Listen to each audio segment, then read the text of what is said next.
esta ocasión vamos a hacer un ejercicio de química inorgánica, de nomenclatura, más que todo de nomenclatura.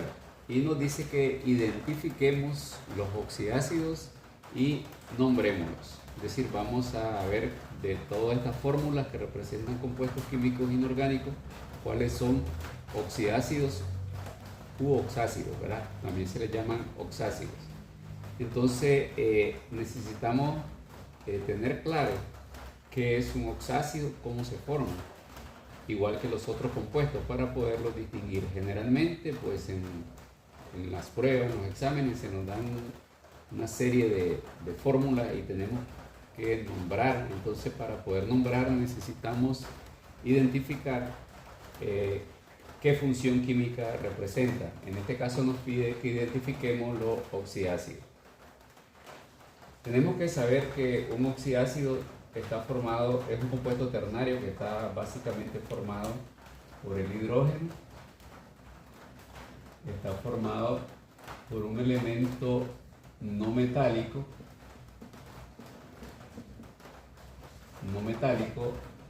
con algunas excepciones que, digamos, también hay algunos metales que forman oxidácidos como el cromo, el manganeso, pero generalmente son no metálicos, y algunos metaloides como el arsénico, por ejemplo, o el boro, ¿verdad? Y el oxígeno. Entonces, esa es digamos, la regla general, que lleve un hidrógeno, un no metal y un oxígeno, o bien a veces un metaloide. Entonces, que sea ternario, ¿verdad? Si es ternario, pues vamos a ver que lleve tres elementos. Por ejemplo, veamos un metal con el oxígeno. Entonces aquí estamos viendo que se trata de un óxido, pero es un óxido metálico. En este caso es el óxido de calcio. Aquí vemos un bromo, que es un no metal con el hidrógeno, forma un ácido, pero no es un oxidácido. ¿Por qué? Porque no es ternario y no lleva oxígeno. Entonces veamos lleva hidrógeno, lleva yodo y lleva oxígeno. Entonces vemos que ese sí cumple, ¿verdad?, con esa regla de llevar esos tres tipos de elementos. Entonces, para nombrarlo, en este caso usamos la nomenclatura más común, que es la tradicional o funcional, que es nombrar la palabra genérica ácido. Usamos la raíz del no metal. En este caso, como se trata del elemento yodo, ¿verdad? En el caso del yodo, entonces la raíz termina hasta la de yodo, ¿verdad? Esa sería la raíz. Entonces, hay una tabla de iones poliatómicos, ¿verdad? En esta tabla tenemos que conocer cuáles son los iones. ¿Cómo podemos saber cuáles son los iones? Si nosotros tomamos la molécula en sí y disociamos la molécula. Es decir, disociar la molécula significa que al mezclar ácido con agua, la molécula se disocia en iones. Es decir, por un lado vamos a obtener los iones de hidrógeno, y toda esta parte, el yodo con el oxígeno, van a formar una sola molécula, y también van a obtener una carga, en este caso, negativa. Entonces, si tenemos una tabla de los iones, vamos a ver que este ion recibe el nombre de yodato. Entonces, para nombrar el ácido, quitamos la terminación ato y vamos a cambiarla por ico. Es decir, que aquí escribimos la raíz yod y agregamos la terminación ico, que en este caso le ponemos acento para que suene como ácido yódico.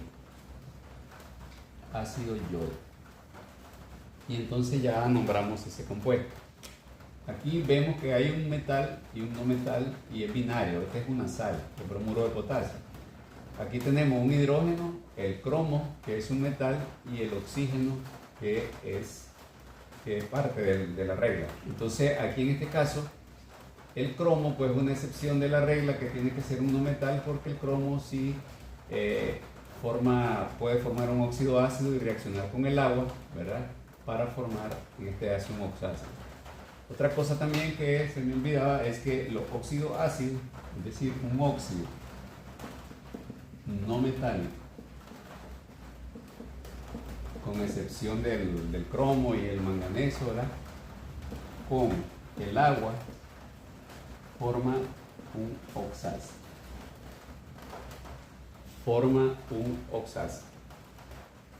Entonces aquí, igual, ¿verdad? Nombramos ácido y disociamos la molécula. Al disociar la molécula, nos va a quedar así, ¿verdad?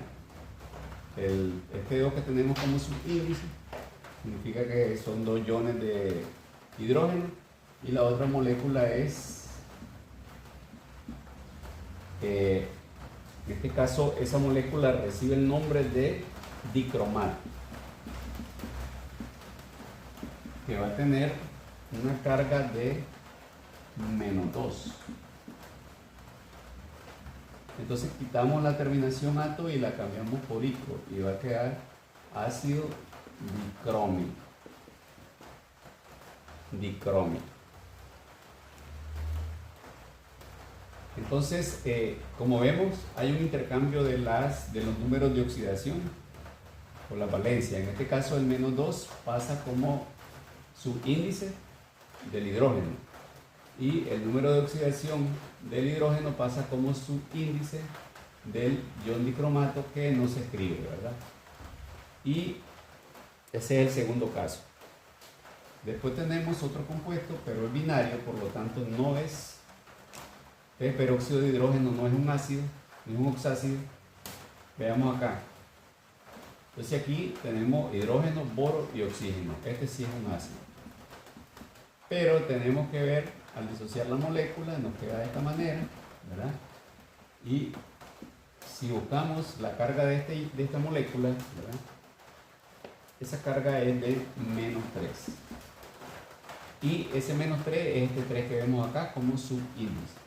Por lo tanto, el nombre de esta molécula, de este ion, es el borato, si no me equivoco. Sí, borato.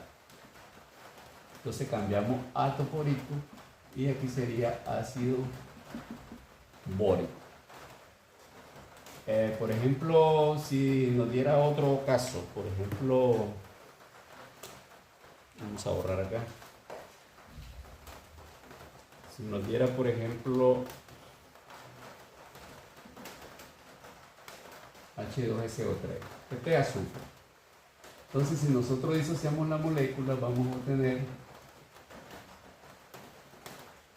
2 hidrógenos, y vamos a obtener por otro lado esta molécula, ¿verdad? Este ion, que tiene carga -2. Entonces, el nombre de esa molécula es sulfito. Entonces aquí ito se cambia por ozono, oxácido. Por lo tanto, el nombre va a ser ácido. No vamos a poner sulfoso, sino que su nombre es ácido sulfuroso. Y si fuera aquí en vez de 3, si fuera 4, entonces sería ácido sulfúrico. Entonces, esa sería la manera más fácil de identificar oxidácidos.